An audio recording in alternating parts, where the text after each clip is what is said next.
नमस्कार. आज आपण एका खूप महत्त्वाच्या सरकारी भरतीबद्दल बोलणार आहोत.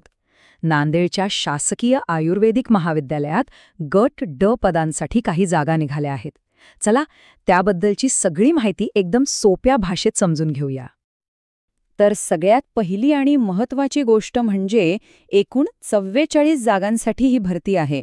हो, तब्बल 44 जागा. ही गट ड म्हणजेच वर्ग 4 कर्मचाऱ्यांसाठी एक मोठी संधी आहे. बरं, आपण ही सगळी प्रक्रिया कशी समजून घेणार आहोत? तर आधी आपण बघू की नक्की संधी काय आहे. मग कोण अर्ज करू शकतं, आरक्षणाचे नियम काय आहेत, निवड प्रक्रिया कशी असेल आणि सगळ्यात शेवटी अर्ज कसा करायचा याची माहिती घेऊ. चला तर मग सुरू करूया. चला तर मग पाहूया विभाग 1 संधी म्हणजे ह्या 44 जागांमध्ये नक्की कोणती कोणती पदे आहेत. इथे बघितलं तर लक्षात येईल की जागा वेगवेगळ्या पदांमध्ये विभागलेल्या आहेत. सगळ्यात जास्त जागा म्हणजे 15 जागा या वॉर्ड सेवक पदासाठी आहेत. त्यानंतर 9 जागा खिदमती पदासाठी आहेत. याशिवाय पहारेकरी, माळी, शिपाई, शिंपी, धोबी अशा अनेक भूमिकांसाठी संधी आहे. म्हणजे वेगवेगळ्या प्रकारची कौशल्य असणाऱ्यांसाठी इथे नक्कीच काहीतरी आहे. आता पुढचा विभाग आहे पात्रता. पदं कोणती आहेत हे तर कळालं, पण आता सगळ्यात महत्त्वाचा प्रश्न येतो की यासाठी अर्ज कोण करू शकतं. चला तर मग पात्रतेचे निकष काय आहेत ते बघूया. आणि चांगली गोष्ट म्हणजे यासाठीच्या मूलभूत अटी खूपच सरळ आहेत. फक्त 10वी उत्तीर्ण असणं आवश्यक आहे. यासोबतच मराठी भाषेचं ज्ञान गरजेचं आहे आणि उमेदवार महाराष्ट्राचा रहिवासी असावा, म्हणजेच डोमिसाईल सर्टिफिकेट असणं बंधनकारक आहे. आता वयोमर्यादेबद्दल बोलूया. अर्ज करण्यासाठी किमान वय 18 वर्ष पूर्ण असायला हवं. खुल्या प्रवर्गासाठी कमाल वयोमर्यादा 38 वर्ष आहे. पण इथे लक्षात घेण्यासारखी गोष्ट म्हणजे राखीव प्रवर्गातील उमेदवारांसाठी हीच मर्यादा 43 वर्षांपर्यंत आहे आणि दिव्यांग किंवा प्रकल्पग्रस्त उमेदवारांना तर 45 वर्षांपर्यंत सवलत देण्यात आली आहे. आता वळूया विभाग 3 कडे. आरक्षणाचे नियम. आपल्याला माहीत आहे की सरकारी भरतीमध्ये आरक्षण हा एक खूप महत्त्वाचा भाग असतो. तर या भरतीमध्ये ते कसं लागू होणार आहे हे समजून घेऊ. इथे शासनाच्या नियमांनुसार सामाजिक आरक्षण लागू आहे, जसं की SC, ST, OBC आणि इतर मागासवर्गीय प्रवर्गांसाठी. त्यासोबतच आर्थिकदृष्ट्या दुर्बल घटकांसाठी म्हणजे EWS साठी 10% आरक्षण आहे. पण एक गोष्ट लक्षात ठेवणं खूप गरजेचं आहे की आरक्षणाचा लाभ घेण्यासाठी वैध प्रमाणपत्र असणं अत्यंत आवश्यक आहे. सामाजिक आरक्षणासोबतच इथे समांतर आरक्षण सुद्धा आहे. म्हणजे काय?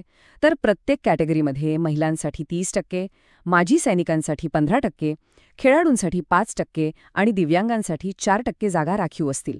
यामुळे एकाच वेळी अनेक प्रकारच्या उमेदवारांना संधी मिळते. चला आता बघूया विभाग 4 निवड प्रक्रिया. समजा अर्ज केला, पात्रता पण आहे, पण निवड कशी होणार?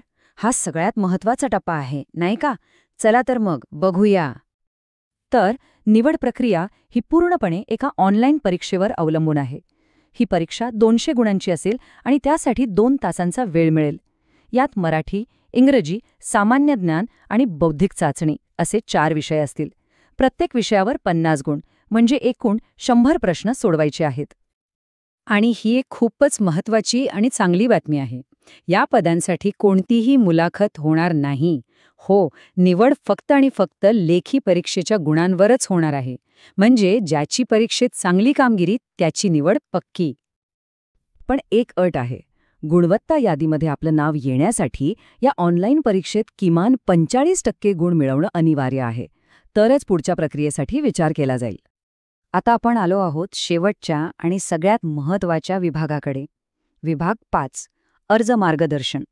आता पात्रता आणि निवड प्रक्रिया तर समजली, पण अर्ज कसा करायचा, फी किती आहे आणि शेवटची तारीख कोणती आहे हे जाणून घेऊया. अर्ज करण्याची प्रक्रिया पूर्णपणे ऑनलाईन आहे. अधिकृत वेबसाईटवर जाऊन आधी नोंदणी करायची, मग अर्ज भरायचा, आवश्यक कागदपत्र अपलोड करायची आणि ऑनलाईन फी भरायची. अगदी सोप्या पायऱ्या आहेत. परीक्षा शुल्काबद्दल बोलायचं झालं तर खुल्या प्रवर्गासाठी ते 1000 रुपये आहे, तर राखीव प्रवर्गातील उमेदवारांसाठी 900 रुपये आहे. आणि एक विशेष गोष्ट म्हणजे माजी सैनिकांसाठी कोणतीही फी नाही. त्यांच्यासाठी अर्ज प्रक्रिया पूर्णपणे मोफत आहे. आता या तारखांकडे नीट लक्ष द्या. ऑनलाईन अर्ज 18 सप्टेंबरला सकाळी 11 वाजता सुरू होतील आणि अर्ज करण्याची शेवटची तारीख आहे 8 ऑक्टोबर. त्यामुळे शेवटच्या दिवसाची वाट न बघता वेळेत अर्ज करणं खूप महत्त्वाचं आहे. तर ही होती या भरती प्रक्रियेची सविस्तर माहिती. अर्ज प्रक्रिया तशी सोपी आहे, पण त्याआधी एक प्रश्न स्वतःला नक्की विचारायला हवा. अर्ज करण्यासाठी लागणारी सगळी आवश्यक कागदपत्र तयार आहेत का?